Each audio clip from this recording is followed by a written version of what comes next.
Damon Krieger stared at the DNA test results with hands that had never shaken while rewiring a compressor. The paper trembled like autumn leaves as 14 years of fatherhood crumbled into nothing. Neither child was his. The fluorescent light above his kitchen table buzzed like a dying refrigerator motor, casting harsh shadows across the documents Zoe had brought home for her 8th-grade genetics project. Simple curiosity about eye color inheritance had become the nuclear bomb that obliterated his world. Tyler, 14 years old with Greg Mallow's dark hair. Zoe, 12 with Greg's angular jaw. How had he never seen it? How had he been so blind? Damon's calloused fingers traced the laboratory letterhead. 99.9% certainty. No margin for error. No hope for a mistake. The front door slammed. Lila's voice carried from the hallway, sharp and impatient as always when she returned from her evening yoga classes, that somehow never improved her flexibility. Damon, why are all the lights on? It's past 11. He folded the papers carefully, the way he folded blueprints for refrigeration units. Precise. Methodical. While his chest felt like someone had ripped out his heart with a pipe wrench. We need to talk! His voice came out steady, though everything inside him screamed. Lila appeared in the doorway, still in her gym clothes, still smelling like another man's cologne. How many years of lies had he breathed in with those scents? Can it wait? I'm exhausted. She moved toward the stairs without looking at him. The kids aren't mine. She stopped. Her hand froze on the banister. What did you say? Damon held up the DNA results. Zoe's school project. We tested the whole family. His voice gained strength with each word. Tyler and Zoe. Neither one shares my DNA. Lila turned slowly. For the first time in years, she looked directly at him. Then she started laughing. Not nervous laughter. Not embarrassed laughter. Pure, cruel amusement that echoed off the kitchen walls like breaking glass. You always were too stupid to ask questions. The words hit harder than any physical blow. Damon felt something snap inside his chest, like a compressor coil under too much pressure. 14 years, Lila. 14 years I've been raising another man's children, she shrugged. They needed a father. You needed a purpose. Everyone wins. Everyone wins? Damon stood, the chair scraping against linoleum. I've worked double shifts every week for 14 years. Missed every weekend for overtime, sacrificed everything for nothing. Lila's smile turned calculating. Greg's kids were never going to call some gym owner daddy when they had a provider right here. Greg Mallow. The name landed like a sledgehammer to his skull. How long?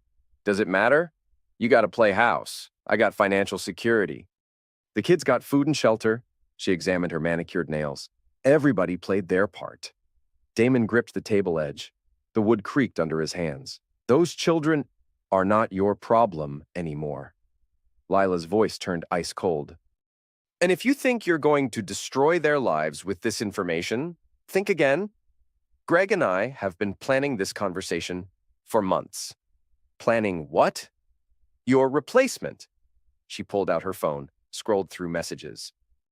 Greg's moving in next week. The divorce papers are already filed. You'll get supervised visitation every other weekend, assuming you can afford a lawyer. The room spun. 14 years of sacrificed weekends, missed promotions because he wouldn't travel, every penny spent on school supplies and birthday parties and Christmas mornings, all built on a lie. You can't just, I can do whatever I want.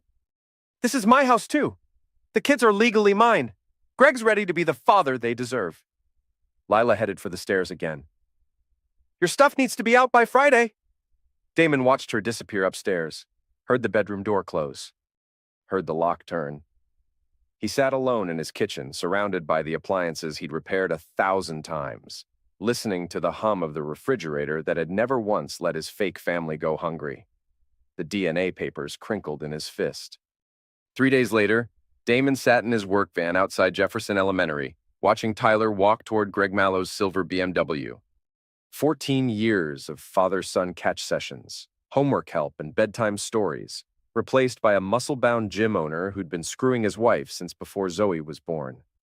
Tyler climbed into Greg's passenger seat without looking back at the school building, without looking for the man who'd taught him to ride a bike, tie his shoes, throw a curveball. Damon's phone buzzed. Text message from Lila. Don't even think about picking them up. Greg handles that now. The BMW pulled away from the curb. Greg's arm hung out the window, gold watch catching sunlight like a middle finger aimed directly at Damon's face. That evening, Damon packed his tools methodically. Wrenches, multimeters, refrigerant gauges, everything he'd need to start over. The house felt like a museum of someone else's life. Family photos on the mantel showed a stranger hugging children who'd never belonged to him. He was loading the last toolbox when Greg's BMW pulled into the driveway. The front door opened without a knock. Greg Mallow strutted into Damon's living room like he owned the place, which, apparently, he almost did. "Damon." Greg's voice carried the same cocky tone he used with gym members who couldn't bench their body weight. "Heard you've been causing some drama. My house. Get out."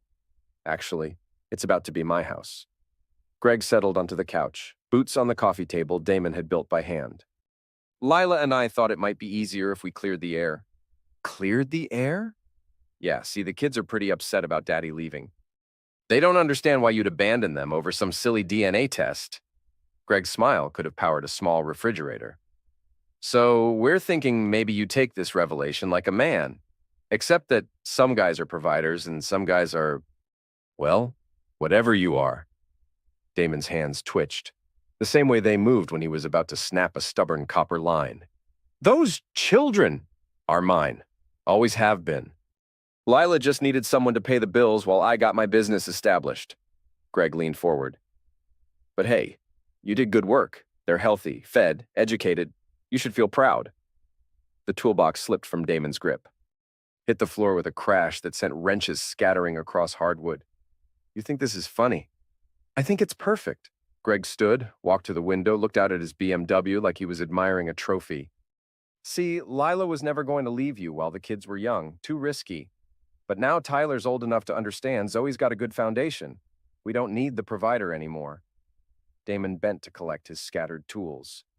Each wrench felt heavier than usual, each screwdriver sharp enough to solve problems. "Must burn, though." Greg's voice followed him across the room.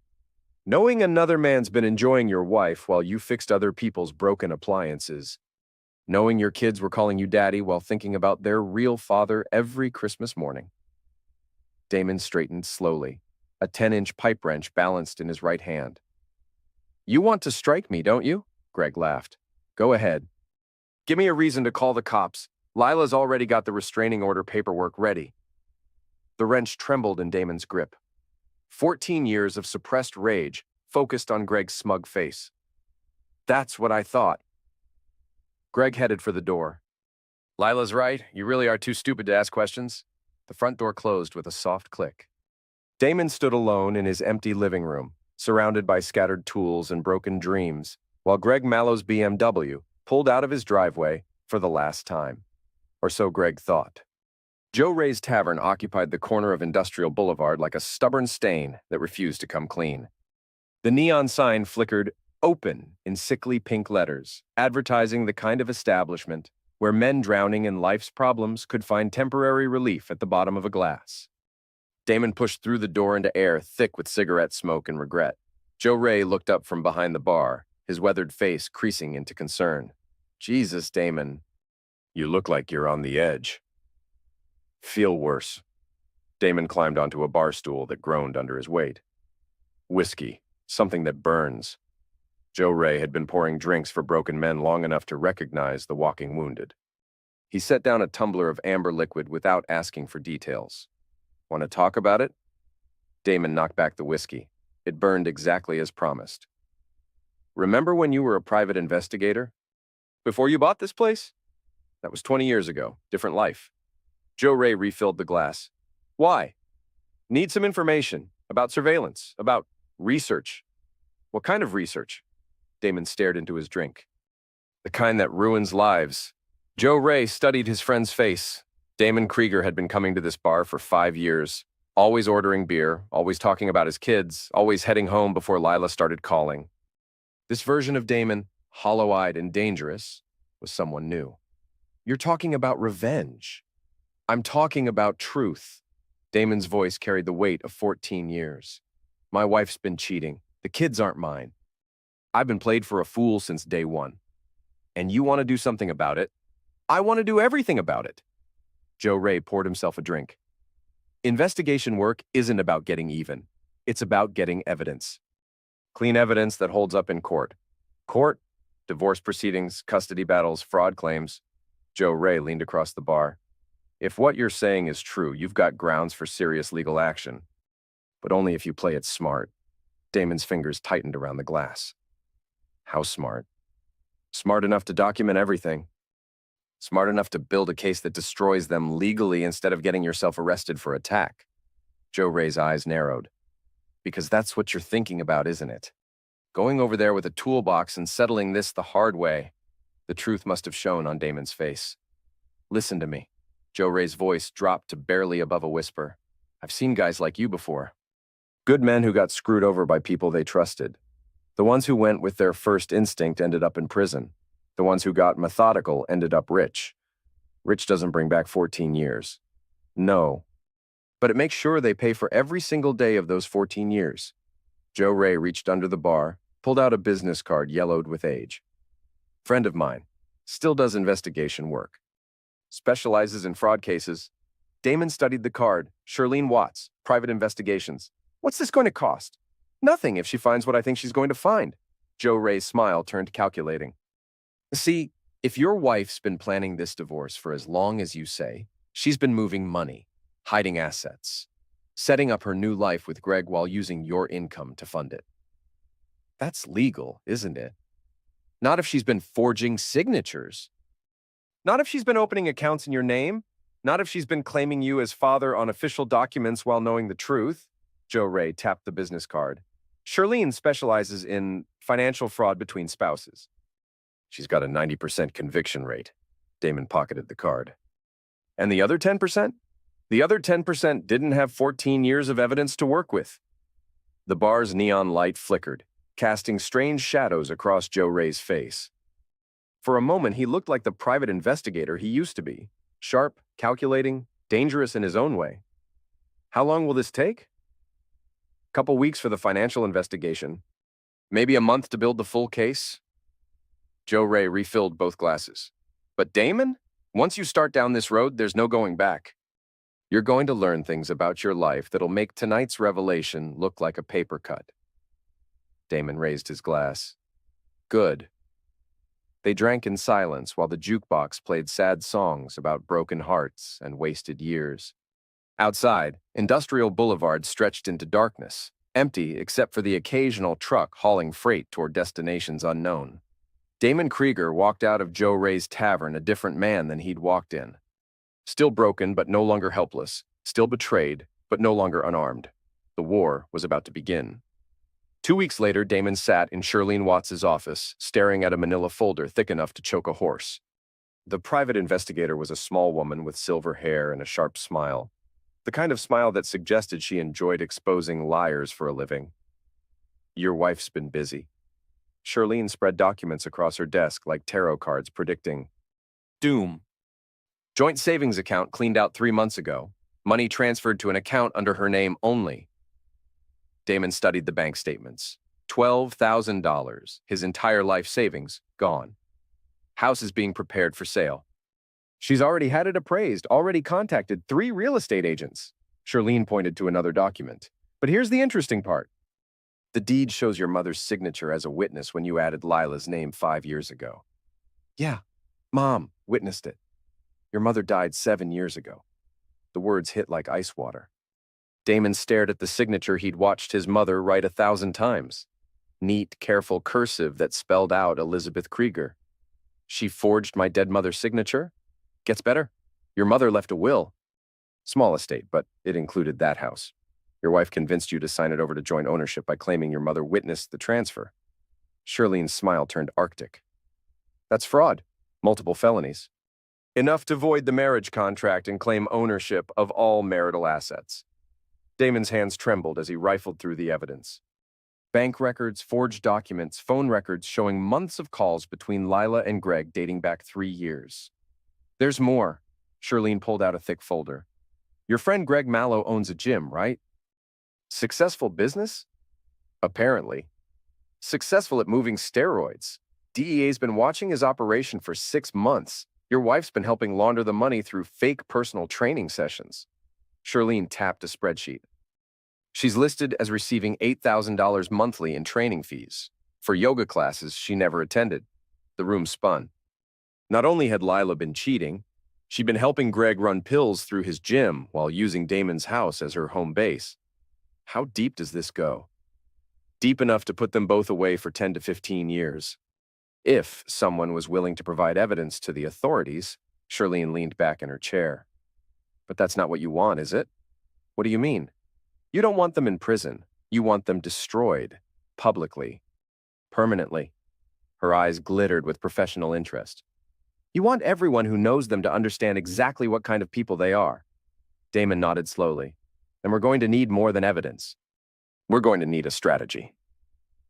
Charlene stood, walked to a wall covered with photographs of courthouse steps. See all these pictures? Those are my clients walking away from their divorces with everything they deserved. Not just money, dignity. What's it going to cost? Nothing up front. When this is over, you're going to be awarded significant damages for fraud. I take 30% of whatever we recover. Charlene returned to her desk. But I need something from you. What? Patience and trust.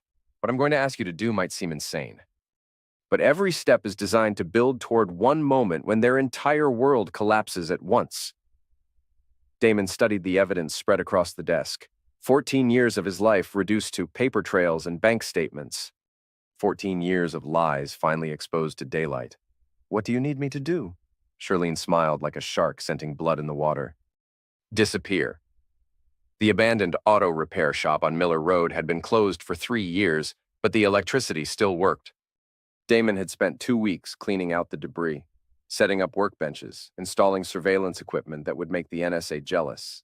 His new headquarters looked like a cross between a mechanic's garage and a spy's hideout. Multiple computer monitors displayed feeds from cameras he'd hidden around his old house, Greg's gym, and Lila's favorite restaurants. Every phone call was recorded, every movement tracked. Ramon Ortega arrived at midnight, carrying a case of beer and a duffel bag full of electronic equipment. This is some serious spy stuff, Hermano. Ramon surveyed the setup with professional appreciation. You sure you know what you're doing? Learning as I go? Damon pointed to the main monitor showing the interior of his former kitchen. Lila thinks I'm having a breakdown. Hiding out somewhere, licking my wounds. Aren't you? I'm preparing. Damon switched to another camera feed showing Greg's office at the gym. They think they broke me. They think I'm too weak to fight back. On screen, Greg sat behind his desk, counting cash while Lila lounged on his couch, drinking wine and laughing about something on her phone. What's the plan? Damon opened a folder labeled Phase 1. Inside were dozens of photographs, financial documents, and typed reports. Charlene's been busy. Greg's steroid operation is bigger than we thought. He's got connections to suppliers in Mexico, distribution networks across 3 states. Damon pointed to a surveillance photo showing Greg loading unmarked boxes into his BMW. The DEA wants him, but they need someone to flip on the suppliers. And that someone is going to be Lila. Once she understands the full scope of what she's involved in, Damon switched camera feeds again. This time the screen showed Cindy Brennan, Greg's ex-wife, sitting in her apartment counting pills. But first, we need to eliminate Greg's support system. Ramon popped open a beer. You're going to turn his ex-wife against him? His ex-wife has been helping him move product through her nursing job at the hospital. She steals prescription painkillers. He converts them to street pills. Damon pulled up medical records on another monitor. Cindy's been skimming for her own habit. Greg's been letting it slide because she's useful. And now she's going to learn that Greg's planning to cut her out entirely. Pin the whole medical theft operation on her while he and Lila skip town with the money. Ramon studied the evidence surrounding them. How do you know all this? Because I've been listening to every conversation they've had for 2 weeks. Damon gestured to a wall of recording equipment. Greg talks to his suppliers every Tuesday at noon. Lila calls her sister every Thursday to brag about her new life. Cindy meets with her dealer every Saturday morning. And they have no idea? They think I'm some broken-down mechanic who's hiding in a bottle somewhere. Damon's smile could have frozen antifreeze. They're about to learn how wrong they are. The main monitor chimed, motion detection at Greg's gym. On screen, a familiar figure approached the building carrying a gym bag. "Cindy's early tonight." Damon reached for his jacket. "Want to see how this works?" 20 minutes later, they sat in Damon's van across the street from Mallow's fitness center. Through the windows, they could see Cindy arguing with Greg near the front counter. "What's she saying?" Ramon asked. Damon held up a small device connected to earphones. "Laser microphone. Reads vibrations off the window glass." Greg's voice came through clearly. "Told you the deal was changing. You take what I give you, or you find another supplier." Cindy's response was sharp with desperation. "I brought you 15 bottles of OxyContin last week. That's worth at least—" "Worth whatever I say it's worth. You're someone who steals from dying patients. I'm running a business." "A business? You're selling poison to kids. I'm selling freedom to people who want it, just like you sold out your patients for your next fix." The argument escalated. Through the gym windows, they could see Cindy grabbing Greg's shirt, Greg pushing her away. The confrontation ended with Cindy storming out empty-handed. Phase 1 complete. Damon started the van's engine. Cindy just realized she's expendable. Greg just confirmed he thinks she's weak. Now what? Now Cindy gets a visit from someone who understands exactly how she feels. They followed Cindy's beaten Honda to a dive bar called The Anchor. Inside, she was already 3 drinks deep and crying into her phone. 15 years, Karen. 15 years I've been covering for him, and now he treats me like some street dweller." Damon approached her table. "Cindy Brennan?" She looked up with red-rimmed eyes. "Who's asking? Someone who knows what it's like to get screwed over by Greg Mallow?" Damon sat down without invitation. "My name's Damon Krieger." Recognition flickered across her face. "You're the husband. The one he's replacing." "Was the husband? Now I'm the guy with evidence that could put Greg away for 20 years. Damon placed a manila envelope on the table. "Question is, do you want to go down with him or do you want to watch him burn?" Cindy stared at the envelope like it might explode. "What kind of evidence?" "Financial records showing steroid distribution, DEA surveillance photos, recordings of him discussing supplier connections." Damon leaned forward. "And medical records showing exactly how many prescription pills have gone missing from your hospital." Her face went pale. "How did you—" "I know everything, Cindy. The question is, what are you going to do about it?" She opened the envelope with shaking hands. Inside were copies of everything Shirlene had compiled, plus surveillance photos of Cindy stealing pills from the hospital pharmacy. "He's setting you up to take the fall for the medical theft. Planning to disappear with Lila and leave you holding the bag for everything." Damon watched her face crumble as she read. "Unless you help me destroy him first. What do you want me to do? Tell the truth. About the steroids, about the money laundering, about how he's been using your medical access to expand his operation." Damon placed a small recording device on the table. "Wear this tomorrow night. Get him talking about the suppliers, about the Mexico connection. And then Greg Mallow learns what happens when you underestimate broken people." Cindy pocketed the recording device. "What about Lila?" "Lila's going to get exactly what she deserves." Damon stood, dropped a business card on the table.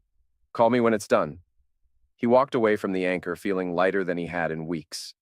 Phase 1 was complete. Cindy would flip on Greg within 24 hours. Phase 2 was about to begin. The recording device captured everything. Greg's voice, clear and incriminating. The Hernandez brothers move 50,000 pills monthly through their network. "We convert 20% to street product, sell the rest as legitimate prescription transfers." Cindy following Damon's script perfectly. "What if the DEA traces it back to the hospital?" "That's why you're valuable, baby. They investigate you, not me. You take the heat, I provide the legal defense." Greg's laugh was pure poison. "Of course, that was before you started skimming for your own habit." "I never—" 15 bottles last month. 30 the month before." "You think I don't count my inventory?" The sound of papers shuffling. "Your habit's getting expensive, Cindy." "Expensive habits require expensive solutions." "What kind of solutions?" "The kind where someone takes responsibility for all the missing medications. Someone with access, someone with motive, someone with a pill problem that explains everything." Silence on the recording. Then Cindy's voice, small and frightened. "You're going to blame me for all of it. I'm going to blame you for exactly what you did. The fact that it also covers what I did is just good business. The recording ended there. Cindy had gotten everything they needed. Damon sat in his workshop headquarters, copying the audio file to multiple hard drives, while Ramon monitored the camera feeds from Greg's gym. "They're moving fast," Ramon reported. "3 guys just loaded a truck with equipment. Looks like they're clearing out." On the monitor, Greg supervised the removal of weight machines that had been modified with hidden compartments. Each piece of equipment contained enough steroids and pills to stock a small pharmacy. He knows something's wrong. Damon reached for his phone. Time for phase 2. The call connected on the first ring. Charlene Watts. "It's Damon. I've got the recordings." "Good. How clear are they?" "Clear enough to put Greg away for 15 years. Damon watched the gym security feed as Greg's men continued loading trucks. "But he's cleaning house, moving everything out tonight." "Expected. Men like Greg don't survive by ignoring warning signs." Charlene's voice carried grim satisfaction.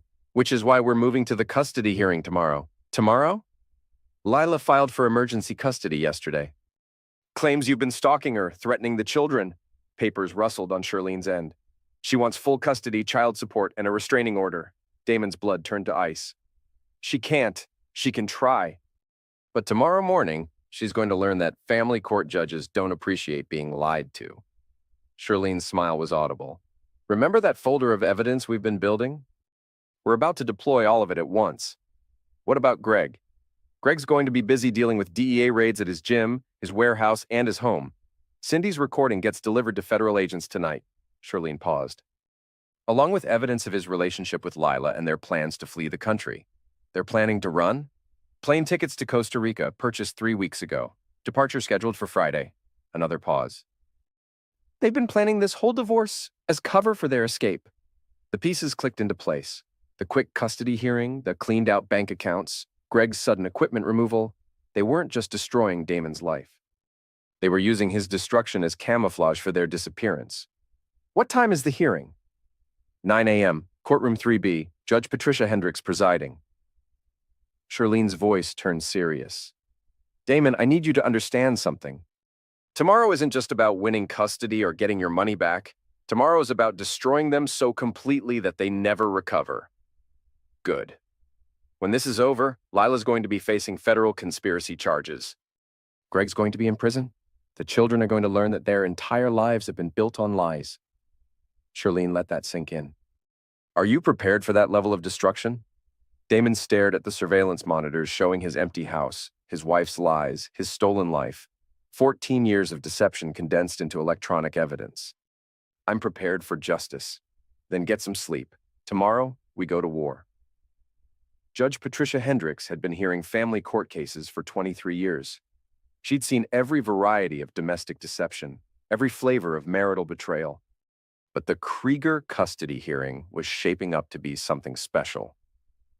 Lila Krieger sat at the plaintiff's table with her attorney, projecting a sense of wounded innocence like a master class in playing the part of the wronged party. She'd chosen her outfit carefully: conservative dress, minimal makeup, the perfect image of a mother protecting her children from an unstable father. Damon sat across the aisle with Charlene Watts, looking like a man who'd been broken and reassembled, with parts missing. Perfect for their strategy. "Your Honor," Lila's attorney began, "my client is seeking emergency custody due to Mr. Krieger's increasingly erratic behavior following their separation." Judge Hendricks reviewed the initial filing. "What specific behaviors concern you?" "Stalking, maltreatment, threats of injury against my client and her friend." The attorney consulted his notes. "Mr. Krieger has been following Mrs. Krieger, photographing her activities and making threatening phone calls." "Has Mr. Krieger been arrested for these alleged activities?" "Well, no, Your Honor, but has Mrs. Krieger filed police reports documenting these threats?" A pause. "The situation is complicated." Judge Hendricks looked over her reading glasses with the expression of someone who'd heard every excuse ever invented.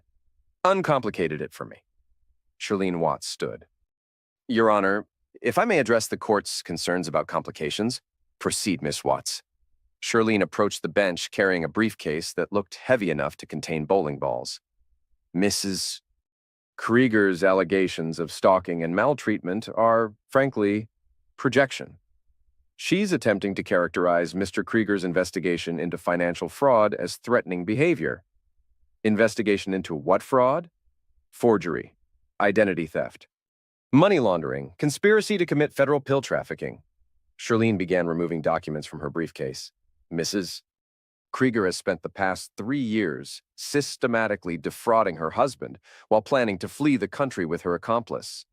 Lila's attorney shot to his feet. Objection! These are wild accusations without evidence? Shirlene smiled. I have plenty of evidence. The next 30 minutes transformed the custody hearing into a criminal investigation. Shirlene presented bank records showing financial fraud, surveillance photos documenting Greg's pill operation, and recordings of conversations that implicated both Lila and Greg in federal crimes. But the nuclear bomb was the DNA evidence. Your Honor, Mrs. Krieger is seeking custody of children who are not biologically related to Mr. Krieger. She has spent 14 years deceiving her husband about the paternity of both children while using his income to support another man's offspring. Judge Hendricks studied the DNA test results. Mrs. Krieger, are you disputing these findings? Lila's composure finally cracked. Those children need stability. They need honesty. Something you've denied them their entire lives. The judge's voice carried the weight of judicial authority. Mr. Krieger, given these DNA results, are you seeking to maintain parental rights? Damon stood slowly. This was the moment he'd rehearsed 100 times in his workshop. The moment when he either tried to salvage something from 14 years of lies or burned it all down. No, Your Honor. I'm formally disavowing paternity and requesting immediate termination of all parental obligations. The courtroom fell silent. Even Lila's attorney looked stunned. Furthermore, Damon continued, I'm seeking full restitution for 14 years of financial support provided under fraudulent circumstances. Every dollar spent on housing, feeding, clothing, and educating children who were never my responsibility. Judge Hendricks made notes that sounded like fire shots in the quiet courtroom. Mrs. Krieger, do you understand that Mr. Krieger is requesting that you repay him for all child-related expenses over the past 14 years? He can't do that. He's their father. According to the DNA evidence, he is not their father. According to the financial evidence, you've been committing fraud. The judge's patience was evaporating. Miss Watts, what's the estimated total of Mr. Krieger's damages? $437,000, Your Honor. Not including interest, legal fees, or punitive damages. The number hit the courtroom like a physical force. Lila's face went white as printer paper. Your Honor, Lila's attorney attempted damage control. My client obviously cannot what? Cannot pay for 14 years of fraud? Judge Hendricks closed the case file with finality. Mrs. Krieger, you have committed multiple felonies in this courtroom's jurisdiction. I'm referring this case to the district attorney for criminal prosecution. But the children will be placed in temporary custody pending identification of their biological father and investigation into your fitness as a parent. Judge Hendricks looked directly at Lila. Given your involvement in pill trafficking and money laundering, that investigation may take considerable time. Damon watched Lila's world collapse in real time. No custody, no children, no money, no house, no escape plan, no Greg. Because at that exact moment, Greg Mallow was being arrested at his gym, while DEA agents seized enough evidence to connect him to pill operations in 6 states. Court is adjourned pending criminal investigation. As the judge left the bench, Lila turned to stare at Damon with pure hatred. For the first time in their marriage, she was looking at him with respect. The broken mechanic had just destroyed her life with surgical precision. You idiot, she whispered. You destroyed everything. Damon met her gaze without flinching. No, Lila. I just stopped pretending your lies were the truth. The DEA raid on Mallow's fitness center made the evening news. Greg Mallow, described as the leader of a multi-state steroid distribution network, was arrested along with 6 associates. Federal agents seized computers, financial records, and enough illegal substances to stock a small pharmacy. But Greg wasn't going quietly. Damon watched the news coverage from his workshop headquarters, monitoring police scanners and surveillance feeds.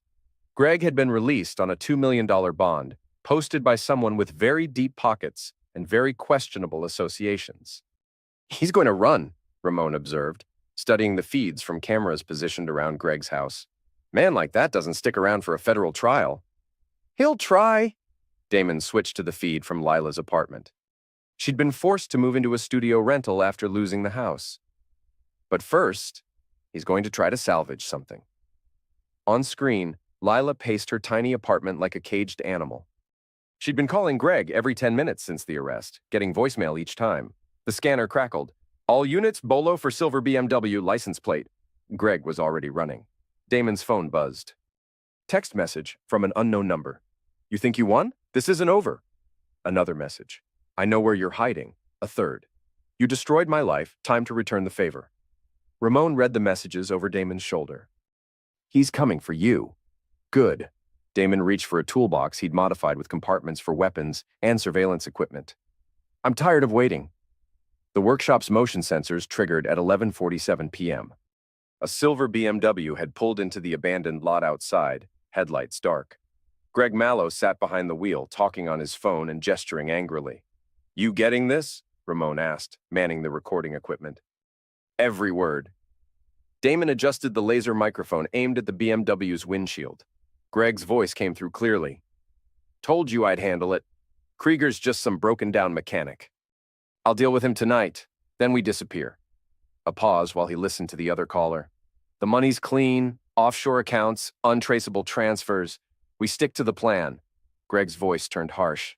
Lila's expendable now. She served her purpose. If she becomes a problem, we eliminate the problem. Damon and Ramon exchanged glances. Greg wasn't just planning to flee, he was planning to abandon Lila entirely, possibly permanently. Copy that? 24 hours, and we're gone. Greg ended the call, stepped out of the BMW. He approached the workshop carrying a crowbar and what looked like a military-grade flashlight. No tool visible, but Greg was built like someone who preferred solving problems with his hands. Remember the plan, Damon whispered to Ramon. Stay hidden until I give the signal. Greg kicked in the workshop's front door like he was evicting deadbeat tenants. The sound echoed through the building. Krieger! I know you're in here. Damon emerged from behind a workbench, empty-handed but ready. Greg, thought you'd be halfway to Mexico by now. After I settle accounts with you. Greg hefted the crowbar. You cost me everything. My business, my reputation, my future. I cost you nothing. You destroyed yourself the moment you decided to screw another man's wife and steal his life? Steal? Greg laughed, but there was no humor in it. I took what was offered. Lila came to me, remember? She chose the real man over the provider. The real man who's about to spend 20 years in federal prison? The real man who's about to disappear with enough money to live like a king. Greg advanced slowly, crowbar raised. But first I'm going to knock some sense into you with this. That's a mistake. What's a mistake is thinking you can destroy me and walk away. Greg swung the crowbar in a vicious arc aimed at Damon's skull. Damon ducked, rolled behind a workbench, came up holding a 2-foot pipe wrench. I didn't walk away, Greg. I planned. The workshop erupted into chaos. Greg had 30 pounds in youth on his side, but Damon had rage and home field advantage. They crashed through tool cabinets, scattered equipment across concrete floors, turning the workspace into a disaster zone. Greg's crowbar splintered wood and dented metal. Damon's pipe wrench cracked ribs and shattered Greg's left wrist. Both men bled from a dozen cuts. Both fought with the desperation of people who understood this was their final confrontation. You think you're tough? Greg gasped, swinging wildly with his good arm. You're nothing! 14 years of raising my kids, paying my bills, warming my woman's bed for me. The words hit harder than any physical blow. Damon felt something snap inside his chest. Not pain, but pure, focused hatred. He caught Greg's next swing on the pipe wrench, twisted hard enough to hear bones grinding. Greg screamed and dropped the crowbar. Your kids? Damon's voice carried 14 years of suppressed rage. Your bills? Your woman? He drove the pipe wrench into Greg's stomach, doubling him over. Those were never your kids. They were weapons, tools you used to destroy me. Another blow, this one to Greg's kidneys. The bills were never yours. They were my life, my work, my sacrifice. Greg staggered backward, blood streaming from his nose.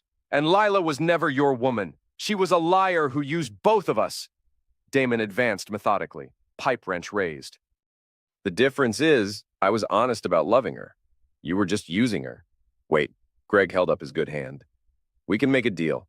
I've got money offshore, connections in Costa Rica. We split everything, disappear together. I don't want your money. Damon swung the wrench one final time, connecting with Greg's temple. Greg Mallow collapsed onto the concrete floor, unconscious but breathing. Damon stood over his wife's lover, chest heaving, pipe wrench dripping. For 14 years, this man had been the phantom in his marriage, the ghost who'd stolen his life without Damon even knowing he existed. Now Greg looked like what he'd always been, just another criminal who'd finally run out of luck. "Ramon!" Damon called. "Help me get him into the truck!" The modified ice truck had been Damon's masterpiece. From the outside, it looked like any other commercial refrigeration vehicle. Inside, it contained compartments designed for surveillance equipment, evidence storage, and one very special cargo area. Greg Mallow regained consciousness as they reached the industrial district, hands zip-tied behind his back, ankles secured with climbing rope. He was locked in the truck's refrigeration compartment, not cold enough to cause hypothermia, but uncomfortable enough to focus his attention. "Where are we going?" Greg's voice carried through the intercom system Damon had installed. "Justice," Damon replied, steering toward the abandoned meatpacking plant on River Road. The plant had been closed for 5 years, but the walk-in freezers still worked, industrial-grade refrigeration units that could preserve evidence indefinitely, or keep someone uncomfortably cold while they contemplated their life choices. Damon backed the truck up to the loading dock, killed the engine. Through the intercom, Greg was getting agitated. "You can't do this! People know where I am!" "Really?" "Who?" Damon checked his watch. "Lila thinks you abandoned her. Your pill suppliers think you're fleeing to Costa Rica. The DEA thinks you're probably already out of the country." Silence from the cargo compartment. "The truth is, Greg, nobody's looking for you. You made sure of that by burning every bridge on your way out." Damon opened the truck's rear doors, revealing Greg shivering in the refrigerated compartment. "Just like you burned my life for 14 years.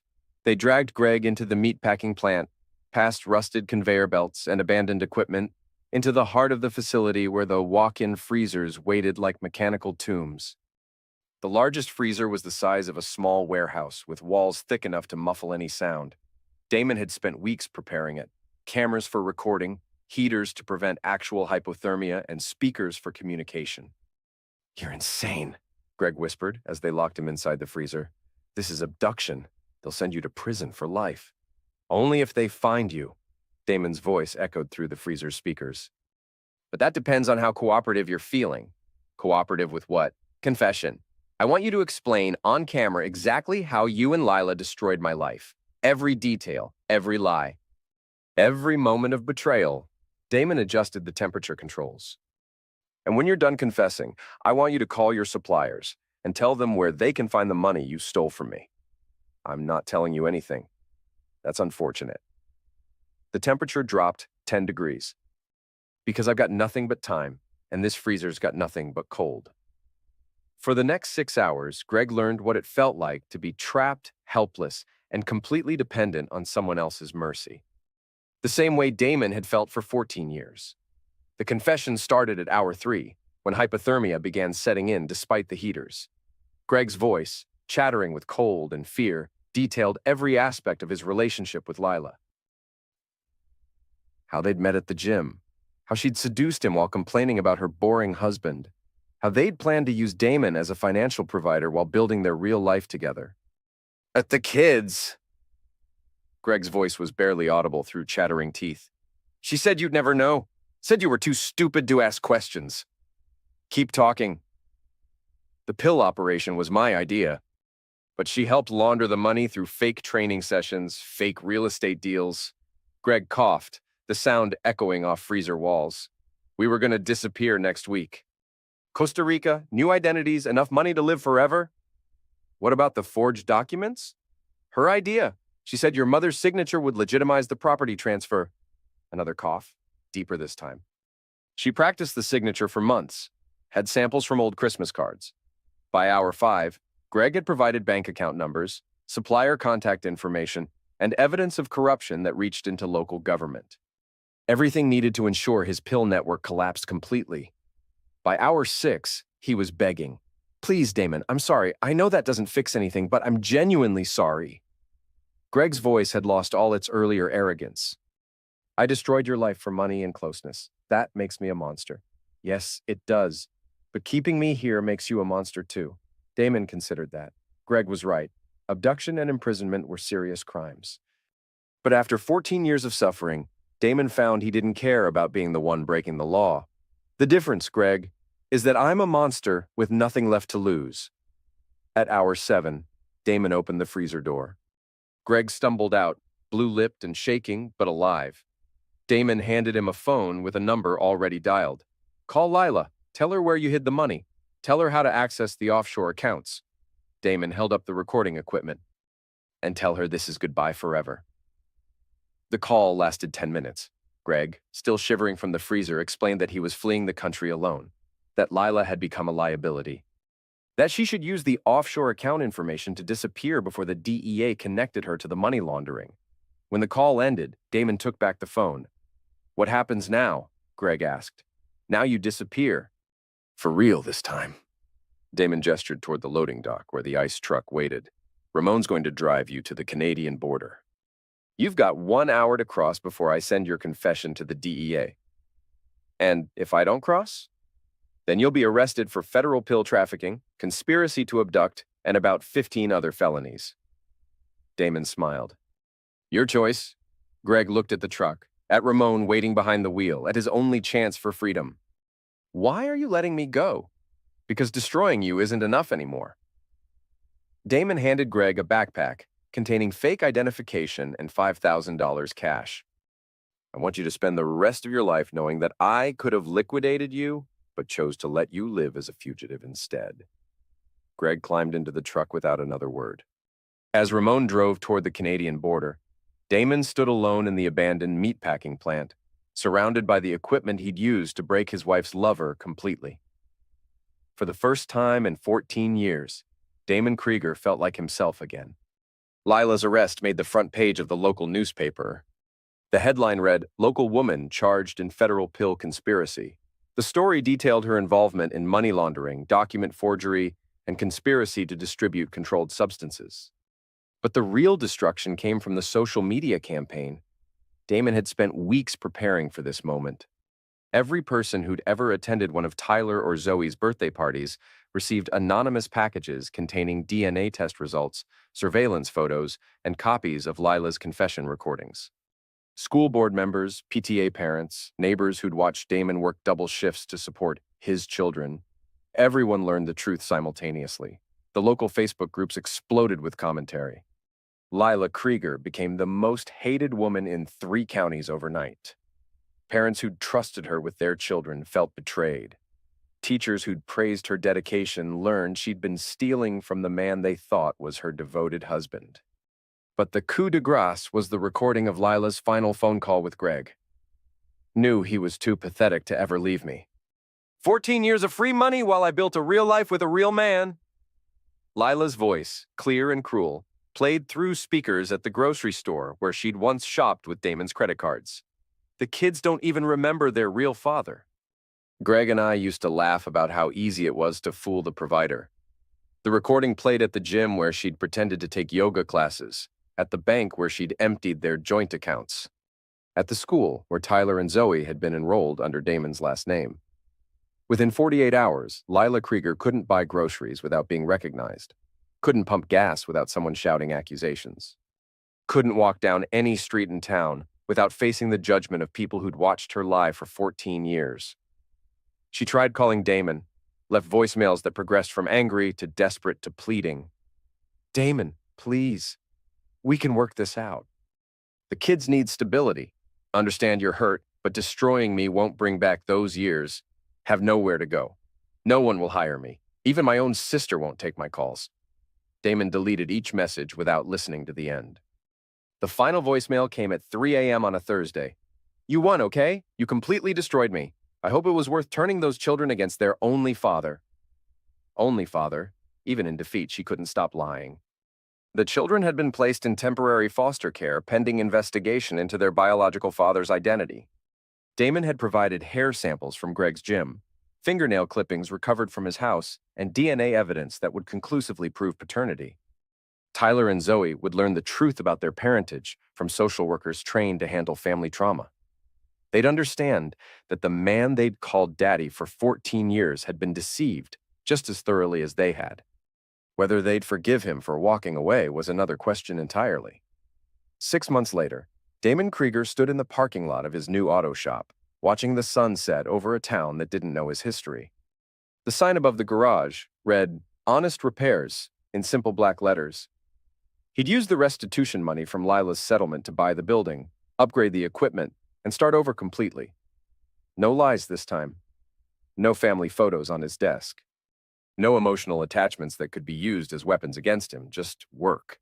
Clean, honest work that solved problems instead of creating them. The bell above the door chimed as Joe Ray entered, carrying 2 cups of coffee and wearing the satisfied expression of someone whose investment advice had paid off spectacularly. "Saw the news about Lila's sentencing," Joe said, handing Damon a coffee. 8 years federal prison plus 5 years supervised release. "Good. Greg?" "Still running. Interpol's got alerts out, but he's probably in some country without extradition treaties." Damon sipped his coffee. "Doesn't matter. He'll never be able to come home." "And the kids?" That was the question Damon had been avoiding for months. Tyler and Zoe had been placed with Greg's sister in Michigan after DNA tests confirmed their paternity. According to the social workers, they were adjusting well to their new reality. "They're better off without me." Damon set down his coffee, picked up a wrench. "They deserve parents who actually want them, not someone who's just playing a role. You played that role for 14 years. I played it because I thought it was real. Now I know better." Damon turned toward the service bay, where a refrigeration unit waited for repair. Real parents don't abandon their children even when they learn terrible truths. "So you're punishing yourself for being human?" "I'm protecting myself from being used again." Damon connected his testing equipment to the refrigeration unit. "Those kids needed a father. They got a provider. Big difference." Joe Ray studied his friend's face, recognizing the same emotional distance he'd seen in other men who'd survived betrayal. "What happens when you meet someone new?" "Someone honest?" "I won't. You're 40 years old, Damon. You've got half your life ahead of you. And I plan to spend it fixing things that can actually be repaired." Damon powered up the refrigeration unit, listened to its mechanical heartbeat. Machines don't lie. They break down honestly, they show you exactly what's wrong, and they work properly when you fix them right. People aren't machines. No. People are much worse. They worked in silence for an hour, testing components and replacing worn parts. The refrigeration unit hummed to life, perfectly calibrated and ready for years of reliable service. As Joe Ray prepared to leave, he paused at the service bay door. "Heard from Shirlene lately?" "She calls every few weeks. Updates on legal proceedings, restitution payments." Damon wiped his hands on a shop rag. "Why?" "She's got a new case. Husband whose wife cleaned out their accounts and disappeared with her personal trainer." Joe Ray smiled. "Asked if I knew anyone with experience in that kind of investigation. Tell her to call someone else." "Why? You're good at it." "Natural talent for uncovering lies." "I'm done destroying lives." Damon turned back to his workbench. "Even when they deserve it." "What if it was someone like you? Someone who's been played for a fool and needs help getting justice?" Damon considered that. 6 months ago, he'd been desperate for someone to believe his story, to help him prove the truth. Now he had the skills and resources to help others in the same situation. "Tell Shirlene to send me the case file." "Really?" "Really, but I'm not getting personally involved." "Professional consultation only." Damon picked up another wrench, tested its weight. "I'll help them build their case, but they fight their own battles. That's all anyone can ask for." After Joe Ray left, Damon worked alone in his shop until well past midnight. The refrigeration units hummed their mechanical lullabies while he repaired compressors, replaced thermostats, and restored order to broken systems. Outside, the town slept peacefully, unaware that one of its newest residents had once been a man capable of destroying lives with surgical precision, unaware that Damon Krieger had learned to weaponize truth itself. His phone buzzed with a text message from an unknown number. "Mr. Krieger, Shirlene Watts gave me your contact info. My name is Jennifer Walsh. I think my husband is planning to leave me for my sister. and I need help proving it. Damon stared at the message for a long moment. Another betrayed spouse. Another family built on lies. Another person who needed justice but didn't know how to get it. He typed back, "Send me everything you know, documents, photos, timeline of suspicious behavior. I'll review your case and get back to you within 48 hours." The response came immediately. "Thank you. I didn't know where else to turn." Damon Krieger had found his new purpose. Not as a husband, not as a father, not as a provider for people who saw him as convenient rather than valuable, as an instrument of truth in a world full of lies, as someone who helped the betrayed get even, as someone who understood that justice and revenge were often the same thing, viewed from different angles. He locked up the shop, drove home to his empty apartment, and spent the rest of the night planning Jennifer Walsh's investigation. By dawn, he had a comprehensive strategy for exposing her husband's deception and ensuring she got everything she deserved in the divorce. Somewhere in federal prison, Lila Krieger was learning what it felt like to be trapped, helpless, and completely dependent on someone else's mercy. Somewhere in a foreign country, Greg Mallow was discovering that running from consequences was a full-time job that never paid enough. And in a small auto shop on the outskirts of a quiet town, Damon Krieger was building a new life, one honest repair at a time.